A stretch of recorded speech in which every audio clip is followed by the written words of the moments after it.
যাও আমি একটা ভাবছি নতুন রেসিপি মানে শেয়ার করব তোমাদের সাথে। আর আমিও প্রথমবার ট্রাই করব। তো রেসিপির নামটা বলে দিতে পারি, হচ্ছে আনারসের তান্দুরি।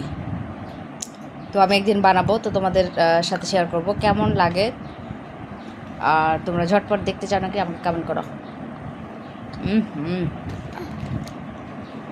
এত দারুণ খেতে। একাই একটা আনারস খাওয়া যাবে, এতটা মজা, মিষ্টি, হালকা একটু টক ফ্লেভার আছে। তো কে কে আনারস খেতে পছন্দ করো, আর একটা গোটা আনারস কে কে খেতে পারবে? আমি তো পারবো। জানো তো আমার একটা মজার ব্যাপার হচ্ছে, আমার বাবা খুবই আনারস লাভার, মানে আনারস খেতে পছন্দ করে। পুরো একটা আনারস সকালে একটা খেতে পারবে, দুপুরে একটা খেতে পারবে, বিকালে একটা খেতে পারবে, মানে এতটা পছন্দ করে। সব অন্য ফল তো কিনেই, আনারস দেখলে মাথা ঠিক থাকে না, একসাথে 4-5টা কিনে নেবে।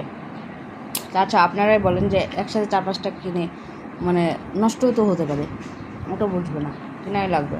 যে কেউ না খেলে আমাকে কেটে দাও, আমি খাবো। তো গল্প করতে করতে শেষ, এটা মাখায় খাবো।